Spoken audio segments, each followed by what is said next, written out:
ನನ್ನ ಸಮುದಾಯದ ಕುಲಬಾಂಧವರಿಗೆ ಕೆಲವು ವಿಚಾರ ಹೇಳಿಬಿಡ್ತೀನಿ. ನಂತರ ಕಾರ್ಯಕ್ರಮದಲ್ಲಿ ಏನಾಯಿತು ಅಂತ ಹೇಳ್ತೀನಿ.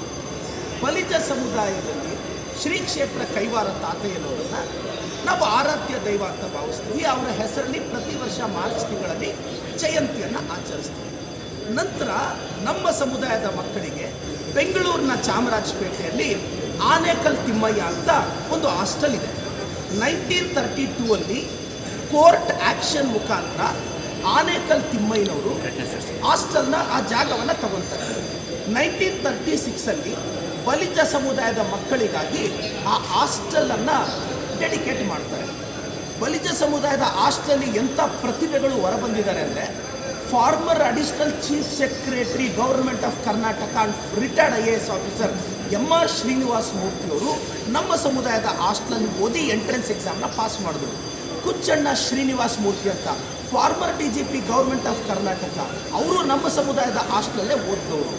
ಇವತ್ತು ಅಂಥ ಆನೇಕಲ್ ತಿಮ್ಮಯ್ಯ ಹಾಸ್ಟೆಲು 1936 ಪ್ರಾರಂಭ ಆಗುತ್ತೆ. 2006 ಏನು ಮಾಡ್ತಾರೆ, ಆವತ್ತು ಆನೇಕಲ್ ತಿಮ್ಮಯ್ಯ ಹಾಸ್ಟೆಲ್ ನಡೆಸೋರು ಬ್ಯಾಂಕಲ್ಲಿ ಏನು ಮಾಡ್ತಾರೆ, ಲೋನ್ ತಗೊಳ್ತಾರೆ. ಎಷ್ಟು? 12 ಕೋಟಿ ಅಪೆಕ್ಸ್ ಬ್ಯಾಂಕಲ್ಲಿ ಲೋನ್ ತಗೊಳ್ತಾರೆ. 12 ಕೋಟಿ 2006 ಅಪೆಕ್ಸ್ ಬ್ಯಾಂಕಲ್ಲಿ ಲೋನ್ ತಗೊಂಡ್ರೆ ಅದು 2017ಕ್ಕೆ 37 ಕೋಟಿ ಆಗಿಬಿಡುತ್ತೆ. 37 ಕೋಟಿ ಆದಾಗ ಎಂಟೈರ್ ಪ್ರಾಪರ್ಟಿ ಅಪೆಕ್ಸ್ ಬ್ಯಾಂಕ್ ಅವರು ಪೇಪರಲ್ಲಿ ಪಬ್ಲಿಕೇಶನ್ ಕೊಡ್ತಾರೆ ಹರಾಜಿಗೆ ಹಾಕಬೇಕು ಅಂತ. ಇವಾಗ 37 ಕೋಟಿ ಕಟ್ಟೋರು ಯಾರು ಕಟ್ಟೋರು ಅಂದಾಗ, ಆಗ ನಮ್ಮ ಸಮುದಾಯದ ಹಿರಿಯರು MR ಜಯರಾಮ್ ಸರು, PC ಮೋಹನ್ ಅವರು, ಇನ್ನು ಕೆಲವರು ಕೂತ್ಕೊಂಡು ಹಣ 37 ಕೋಟಿ ಕಟ್ಟಲಿಲ್ಲ ಅಂದರೆ ನಮ್ಮ ಸಮುದಾಯದ ಪ್ರಾಪರ್ಟಿ ಸರ್ಕಾರದ ಪಾಲಾಗ್ಬಿಡುತ್ತೆ, ಇಲ್ಲ ಯಾರಾದರೂ ತಗೊಂಡು ಹೋಗ್ಬಿಡ್ತಾರೆ ಅಂದಾಗ, ಆವತ್ತು ಈ ವೇದಿಕೆಯಲ್ಲಿ MR ಜಯರಾಮ್ ಅವರು, PC ಮೋಹನ್ ಅಣ್ಣವರು, ಇನ್ನೊಬ್ಬರು ಕೂತ್ಕೊತಾರೆ. ಆಗ MR ಜಯರಾಮ್ ಅಣ್ಣವ್ರು ಹೇಳ್ತಾರೆ, PC ಮೋಹನ್ ಅವರೇ ನೀವು 5 ಕೋಟಿ ರೂಪಾಯಿ ಕೊಡಿ, ಇನ್ನೊಬ್ಬರಿಗೆ KM ಶ್ರೀನಿವಾಸ ಮೂರ್ತಿ ಅವರಿಗೆ ನೀವು 5 ಕೋಟಿ ರೂಪಾಯಿ ಕೊಡಿ, ಮಿಕ್ಕಿದ ನಾನು 27 ಕೋಟಿ ರೂಪಾಯಿ ಕೊಡ್ತೀನಿ, ನಮ್ಮ ಸಮುದಾಯದ ಪ್ರಾಪರ್ಟಿಯನ್ನು ಮಕ್ಕಳಿಗೋಸ್ಕರ ಉಳಿಸೋಣ ಅಂತ. 15 ದಿನ ಟೈಮ್ ಇರುತ್ತೆ ಆ್ಯಕ್ಷನ್ಗೆ.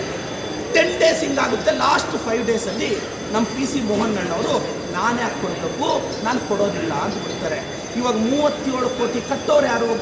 ಆವಾಗ ಏಕಾಏಕಿ 9 ದಿನ ಆ್ಯಕ್ಷನ್ ಇರುತ್ತೆ ಅಂದಾಗ ನಮ್ಮ MR ಜಯರಾಮ್ ಸಾಹೇಬರು, MR ಸೀತಾರಾಮ್ ಸಾಹೇಬರು ಆವತ್ತಿನ ಕರ್ನಾಟಕದ ಮುಖ್ಯಮಂತ್ರಿಗಳಾದಂಥ ಸಿದ್ದರಾಮಯ್ಯ ಸಾಹೇಬ್ರ ಹತ್ರ ಬರ್ತಾರೆ. ಸಿದ್ದರಾಮಯ್ಯ ಸಾಹೇಬ್ರೆ, ಅವತ್ತು ಅಪೆಕ್ಸ್ ಬ್ಯಾಂಕ್ ಚೇರ್ಮನ್ನು KN ರಾಜಣ್ಣ ಸಾಹೇಬರಾಗಿರ್ತಾರೆ. ಈ ಸಂದರ್ಭದಲ್ಲಿ ನಾನು ಸಿದ್ದರಾಮಯ್ಯ ಸಾಹೇಬರಿಗೆ, ರಾಜಣ್ಣ ಸಾಹೇಬರಿಗೆ ಧನ್ಯವಾದ ಹೇಳ್ತೀನಿ. 37 ಕೋಟಿ ಕಟ್ಟಲಿಲ್ಲ ಅಂದರೆ ಸಮುದಾಯದ ಪ್ರಾಪರ್ಟಿ ಹರಾಜಾಗ್ಬಿಡುತ್ತೆ. ಆವಾಗ ಮುಖ್ಯಮಂತ್ರಿಗಳನ್ನ ಕೇಳಿದಾಗ ಮಾನ್ಯ ಮುಖ್ಯಮಂತ್ರಿಗಳು ಸಿದ್ದರಾಮಯ್ಯ ಸಾಹೇಬರು 20 ಕೋಟಿಯನ್ನು ವೇವ್ ಆಫ್ ಮಾಡ್ತಾರೆ ಒನ್ ಟೈಮ್ ಸೆಟ್ಲ್ಮೆಂಟಲ್ಲಿ. ರಾಜಣ್ಣ ಸಾಹೇಬರು, ಸಿದ್ದರಾಮಯ್ಯ ಸಾಹೇಬರು ವೇವ್ ಆಫ್ ಮಾಡ್ತಾರೆ, ಬರೀ 17 ಕೋಟಿ ಕಟ್ಟಿ ಸಾಕು ಅಂತಾರೆ. ಸಿದ್ದರಾಮಯ್ಯ ಸಾಹೇಬರದು, ಕಾಂಗ್ರೆಸ್ ಪಕ್ಷದ್ದು, ನನ್ನ ಸಮುದಾಯಕ್ಕೆ ಇದು ಮೊದಲನೇ ಕೊಡುಗೆ. 20 ಕೋಟಿ ವೇವ್ ಆಫ್ ಮಾಡಿದ್ದಾರೆ. 20 ಕೋಟಿ ವೇವ್ ಆಫ್ ಮಾಡಿದ್ದಾರೆ. 20 ಕೋಟಿ ವೇವ್ ಆಫ್ ಮಾಡ್ತಾರೆ.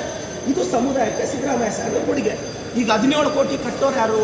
ಆ PC ಮೋಹನ್ ಅಣ್ಣವರು ನಾನೇ ಸಪ್ರೇಟ್ ಹಾಸ್ಟೆಲ್ ಕಟ್ತೀನಿ, ಈ ಹಾಸ್ಟೆಲ್ ನಾನು ನಡೆಸಲ್ಲ ಅಂತ ಸಮುದಾಯಕ್ಕೆ ವಿರುದ್ಧವಾಗಿ ಒಂದು ಮಹಾಸಭಾ ಅಂತ 3 ಕೋಟಿ ರೂಪಾಯಿ ಖರ್ಚು ಮಾಡಿ ಪ್ಯಾಲೇಸ್ ಗ್ರೌಂಡಲ್ಲಿ ಕಾರ್ಯಕ್ರಮ ಮಾಡ್ತಾರೆ.